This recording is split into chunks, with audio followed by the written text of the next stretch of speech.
नमस्कार जनपद गौतम बुद्ध नगर वासियों। नमस्कार समस्त पत्रकार बंधु। नमस्कार समस्त देश भर के जागरूक नागरिक और सच्चाई की लड़ाइयों को आगे बढ़ाने वाले योद्धा। मैं संजय भाटी जिला गौतम बुद्ध नगर से संचालित होने वाले एक ऐसे संपादकों और पत्रकारों के गिरोह का लगातार खुलासा करता रहा हूं। मैंने पूर्व में भी कई खुलासे करे। मैं स्पष्ट नाम ले देना चाहता हूं कि काफी लंबे समय पहले मैंने दैनिक जागरण जैसे अखबार के खुलासे किए। मुझ पे लूट, चैन स्केचिंग और रंगदारी तक के मुकदमे दर्ज कराए गए, जो सब चीजें दस्तावेजों पे है। मैंने पुलिस के अय्यास दरोगा और पुलिस की अय्यासी का पूरी तरीके से खुलासा किया, जो दस्तावेजों पे है, जिसमें मुझ पे SC/SC एक्ट, छेड़छाड़ और पॉस्को एक्ट, SC/SC एक्ट, बलात्कार जैसे मुकदमे दर्ज कराए गए और कराने के प्रयास किए गए। न्यायालय में चार्जशीटें भी भेजी गई। कुछ मामले विचाराधीन भी हैं। ये फेरिस्त बहुत लंबी है, आज मैं उन पर नहीं जाना चाहता। मैं केवल और केवल आज लंबे समय से ओवर रेटिंग को लेकर सेक्स रैकेटों, गांजा तस्करों और ऐसे ही ओयो होटलों में जो है देह व्यापार को लेकर स्टिंग कराकर नए नए पत्रकारों से, मैं यूं कहूं कि नौसिखिया और जोशीले जवानों से स्टिंग कराकर ब्लैकमेलिंग करने वाले गिरोह का लंबे समय से खुलासा करने के लिए तथ्य एकत्रित कर रहा था। आपको पता लगा होगा कि हाल ही में गौतम बुद्ध नगर में देव कुमार मिश्रा नाम के युवक को ठेकों पर पीटा गया। उसकी वीडियो वायरल की, उससे कबूल करवाया गया, पीट पीट कर, मार मार कर। उसने एप्लीकेशन लिखी है, उसमें लिखा है कि 12 से 14 लोगों ने उसे मारा पीटा और उसमें उसने साफ कहा है, वीडियो जो है वो दबाव में बनी और उसमें साफ कहा है कि मैंने ट्वीट डिलीट करे, काहे के लिए करे, पैसे लिए थे, कितने लिए थे, इतने लिए थे। वो वीडियो भी मेरा विषय नहीं है, वो ट्विटर पे है। मेरा विषय है कि आखिर देव कुमार मिश्रा स्वयं पैसे लेता था या पैसे लेने वाली शख्सियत कोई और है। वीडियो तो देव कुमार मिश्रा का वायरल हो गया, जो सभी को दिख रहा है कि एक दबाव की स्थिति में बना है। सारे तमाम ईमानदार पत्रकार उछलने लगे और देव कुमार मिश्रा के पीछे पड़ गए। मैं ईमानदार ये कह रहा हूं, यदि मैं ये कह दूं कि वे ईमानदार ही चोर हैं, अपने रंगीन अखबारों में तस्वीरें छापकर देव कुमार का चरित्र हनन करने लगे, पुलिस की उस तफ्तीश की तरह जैसे पुलिस आए दिन किसी भी नौजवान पर तमंचा बरामद कर देती है, गोलियां बरामद कर देती है, मात्र 2, हमेशा का खेल, मात्र 2 गोलियां, एक चल चुकी होती है, दूसरी चलाने का मौका नहीं देती। पुलिस बड़ी कर्मठ है, लेकिन कभी भी तमंचे की फैक्ट्री जहां से वो तमंचा आता है उसे नहीं खोलती। आज तक पुलिस ने किसी भी विवेचना में इस बात का खुलासा नहीं किया कि जो तमंचा बरामद किया हुआ है। एक बार मैंने लोनी के एक मामले में कहा था कि पूरे गिरोह पे 6-7 तमंचे बरामद हुए। SHO का हिंदूवादियों ने, क्योंकि वो मुसलमानों से बरामद हुए थे, हिंदूवादी एक नेता है आनंद किशोर MLA, गुजर है, मैं भी गुजर हूं, उन्होंने उस SHO को सम्मानित कर दिया, सवाल उठा दिए। मैंने यहां से एक ट्वीट भेज दिया कि पुलिस जो है 7-7 लोगों पे तमंचा बरामद हो रहे हैं, तो उस फैक्ट्री, एक ही गिरोह के 7 लोगों पे तमंचा बरामद हो रहे हैं, गोलियां बरामद हो रही हैं। पुलिस उस गिरोह से पूछे कि ये तमंचे आए कहां से। ये आलू या टमाटर नहीं थे, यह कोई ऐसी चीज नहीं थी, यह मौत का सामान था, लेकिन यह पुलिस की अधूरी विवेचनाएं और पुलिस का एनकाउंटर या खेल ऐसे ही बादस्तूर चले जा रहा है, कोई कुछ कह ही नहीं रहा। ठीक इसी तरह ट्वीट डिलीट कर ओवर रेटिंग पर ब्लैकमेलिंग की जाती है। आज तक किसी भी ट्वीट डिलीट करने वाले की तह में नहीं जाया गया कि कितने पैसे दिए। एक अखबार वाला 10-20 ट्विटर वाले या 100, 200, 500 पता ही नहीं लगता, जब भी कोई ट्वीट होता है उसे डिलीट करवाने पर लग जाते हैं। पहले उसे डिलीट करवाते हैं, फिर हल्ला मचाते हैं कि पैसा ले लिया, पैसा ले लिया। वो पैसा लिया किससे, आज तक वो व्यक्ति सामने नहीं आया। जाहिर सी बात है, वो कहते हैं ठेकों से ले लिया, लेकिन वो ठेका वाला आज तक एक भी सामने नहीं आया। एक भी तहरीर मेरे सामने तो आई नहीं है, पुलिस के सामने आई हो या ट्विटर पे तो आई नहीं है कि किसी ठेके वाले ने तहरीर दी हो कि भाई मुझसे फला व्यक्ति ने पैसे लिए हैं। कारण बताऊं क्यों नहीं आती? ट्वीट नौसिखिया बच्चों से करवाए जाते हैं, उनकी बीवियों तक के ट्विटर अकाउंट बनवा लिए जाते हैं। वो नौसिखिया बच्चे बना लेते हैं, उन्हीं से फर्जी ट्विटर अकाउंट बनाते हैं और इसकी उगाही करते हैं जिले के 2 बड़े माफिया। और ये 2 बड़े माफिया क्या है? 2 बुलंदशहरी भाई भी कह सकते हैं। इन 2 बुलंदशहरी भाइयों में एक अखबार का मालिक बना बैठा है, इंडिया डायरेक्ट न्यूज का मालिक उमेश। इसे उमेश शर्मा या उमेश भारद्वाज भी कह सकते हैं। दूसरा भाई इसी अखबार का संपादक है निशांत। निशांत के तो अंदाज पत्रकारों जैसे ही नहीं है, ऐसे चलता है जैसे कोई डॉन हो। उसकी चाल ढाल जिले में मैं समझता हूं 100 से अधिक पत्रकार अकेले गौतम बुद्ध नगर में इस माफिया ब्रदर्स कंपनी के साथ काम करते हैं। कई बड़े बड़े संपादक इनसे जुड़े हुए हैं, क्योंकि जैसा कि पता लग रहा है ये 10-20 हजार रुपए नहीं, ये लाखों रुपए मंथली का खेल है।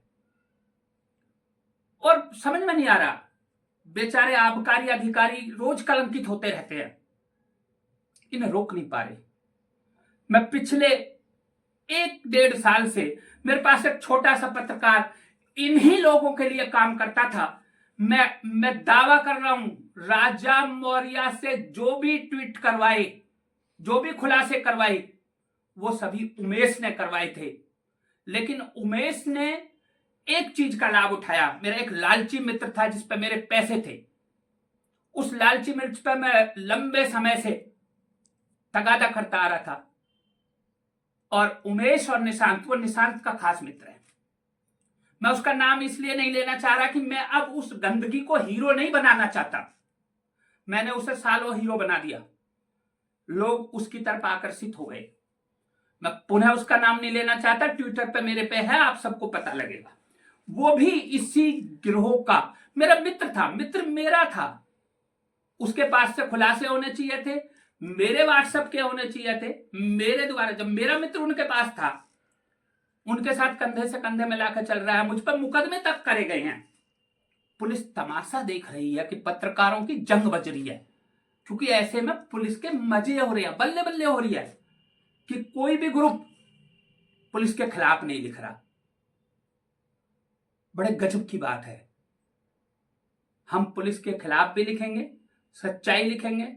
और मेरा तो यहां तक कहना है कि देव कुमार मिश्रा की जो तहरीर, जिसमें जो उमेश के हिसाब से लिखी गई है, क्योंकि उमेश एक इतना बड़ा गैम्बलर है कि उसने उसमें आबकारी अधिकारी को मुलजिम बनवा दिया, पुलिस थाना एसएचओ को बनवा दिया, 113 को चौकी इंचार्ज को बनवा दिया, एक आबकारी विभाग के इंस्पेक्टर को बनवा दिया। लेकिन कुछ भी सही, उस बच्चे के साथ मारपीट तो हुई, जबरदस्ती तो हुई। किसी ने क्या उसकी जबरदस्ती और मारपीट और जिले में हो रहा इतना बड़ा, जिले में नहीं केवल बुलंदशहर में, गाजियाबाद में लाखों रुपए की, ये कहा जा रहा है कि 400 से अधिक पत्रकार मंथली लेते हैं।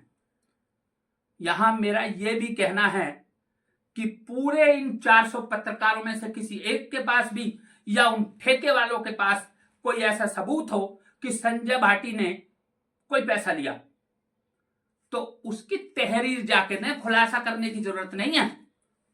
क्योंकि मैं चाहता हूं कि यदि ये इस मामले में एफआईआर दर्ज हो, भले ही मेरे नाम हो जाए, भले ही राजा मौर्य के नाम हो जाए, भले ही देव कुमार मिश्रा और उसकी पत्नी के नाम हो जाए, क्योंकि पुलिस की हिम्मत नहीं पड़ रही है कि सैटेलाइट चैनलों से जुड़े पत्रकारों, अखबारों के संपादकों, यहां तो केवल 3 लोग दिखते हैं, कमजोर लगते हैं पुलिस को। ईमानदारी एक बड़ी ताकत है। इसी ईमानदारी से हम इस प्रदेश के मुख्यमंत्री तक को सीट से हटवा चुके हैं। उस समय यही भाजपा मेरे अखबार को विधानसभा में लहरा रही थी कि देखो ये मुख्यमंत्री के खुलासे हुए हैं। आज भाजपा का कोई नेता मुझे समर्थन करने नहीं आ रहा है, क्योंकि उनकी खुद की सत्ता है। मेरे पास विकल्प मौजूद हैं। मैं जिले में विपक्ष के नेता राजकुमार भाटी को कभी भी खड़े होकर समर्थन कर सकता हूं। सीट नहीं बचा पाओगे, ईमानदारी पे आ जाओ। मैं राजनीतिक लोगों से भी कह रहा हूं, पंकज जी की सीट नहीं बचा पाओगे यदि मैं सपा में जाता हूं, लेकिन मेरे सिद्धांत हैं और ये पत्रकारिता और ये अखबार मेरा धंधा नहीं है। मैं इसी के साथ, क्योंकि एक ही छोटे से वीडियो में मैं पुलिस विभाग को, आबकारी विभाग क्यों मौन है? आबकारी विभाग अपने एलओटीओ से, जो ठेका संचालक हैं, ट्वीट डिलीट का एक संपादक है, शोर मचाता रहता है, रुकता नहीं है। वो संपादक आज तक उसने कम से कम 1000 पत्रकारों के फोटो छाप दिए। भाई किसी एक ने पैसा लिया है ठेके वालों से, पहले तो उसे पता कैसे लगती है कि ठेके वालों से पैसा ले लिया? कौन बताता है? जाहिर सी बात है कि ठेके वाले ही बताते होंगे। जब वो ठेके वाले बताते हैं तो उनसे उस पैसे का खुलासा क्यों नहीं करते कि वो पैसे लिए किसके माध्यम से? इस पैसे का माध्यम जिले के 5-7 पत्रकार होते हैं। लेते लाख रुपए हैं, लेते 10,000 रुपए हैं। बच्चों से जिनसे स्टिंग करवाते हैं उनको या तो बियर दारू पिला देते हैं या 500-700 रुपए या उनकी गाड़ी में तेल डलवा देते हैं। ये ऐसे बच्चों के जो इस सिस्टम में अपनी छोटी मोटी जरूरतों को पूरा करने के लिए पीछे राजा मौर्य को डॉन बना दिया। क्यों? क्योंकि उस पत्रकार के द्वारा इन्होंने सैकड़ों खुलासे करवाए। लानत है उन लोगों पे जिन्होंने खुलासे करवाए और बाद में उसे जेल जाने तक का षड्यंत्र रचा। सभी को पता था कि अग्गा पर ठेके पर शराब माफियाओं ने रोज आए दिन तंग करने वाले एक शराबी की कुटाई की थी। एफआईआर राजा मौर्य के नाम हुई। गजब का खेल है। अरे मैं तो कह रहा हूं कि देव कुमार मिश्रा की पत्नी के नाम एफआईआर करिए, वहीं खुलवा दिया जाएगा एफआईआर। क्योंकि देव कुमार मिश्रा की पत्नी मेरे एक संपादक मित्र को दिखाई दे रही है। उसे उमेश नहीं दिख रहा जिनका मैं नाम ले रहा हूं, उसको निशांत नहीं दिख रहा, और उसको निशांत और उमेश के पीछे खड़े हुए सैकड़ों पत्रकार नहीं दिख रहे, उसको बुलंदशहर के किसान नेता नहीं दिख रहे, उसको बुलंदशहर के जो बीजेपी से जुड़े हुए लोग हैं वो नहीं दिख रहे। ये पूरा गैंग बुलंदशहर की ताकत से ऑपरेट होता है।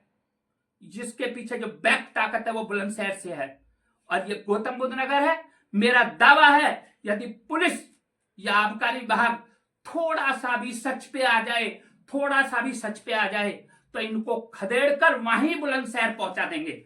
और ये समस्या केवल गौतम बुद्ध नगर की नहीं है, गाजियाबाद, बुलंदशहर और आसपास के एरियाओं की है। ये ऐसी समस्या है जो ग्रुप इन्हें मंथलियां दे रहे हैं।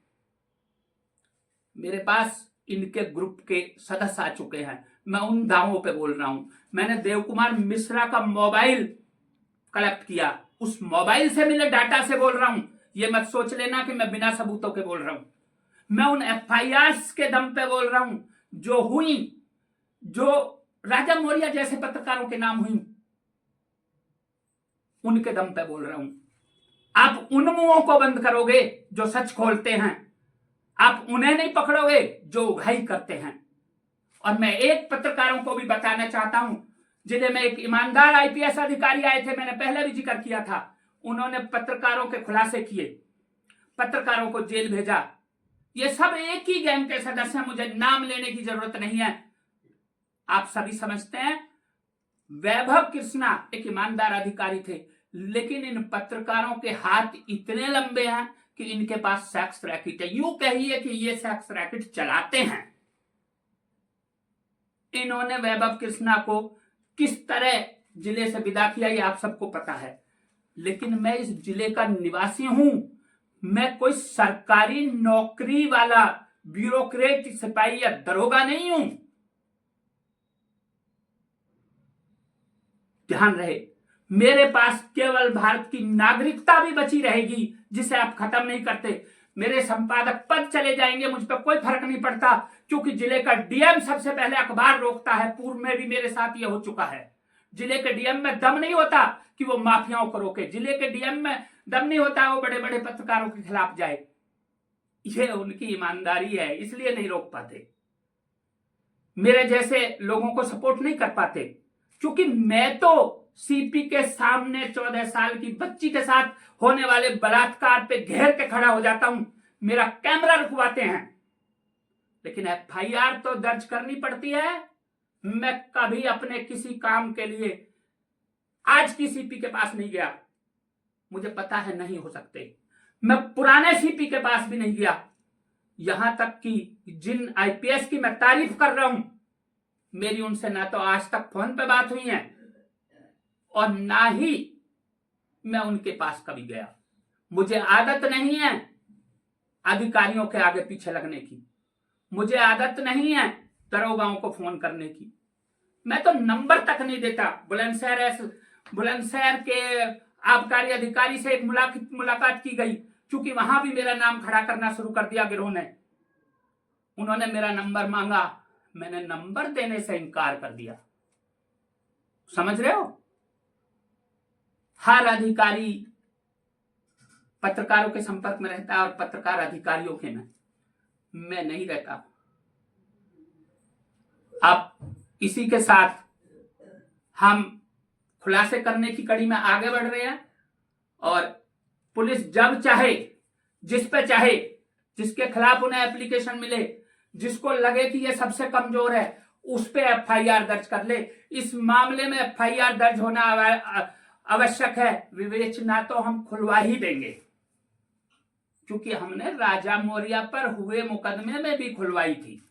सच तो सामने ला ही देंगे। नमस्कार। आपको लग रहा होगा कि मैं दबाव में हूं, नहीं, मेरा अंदाज ही ये है।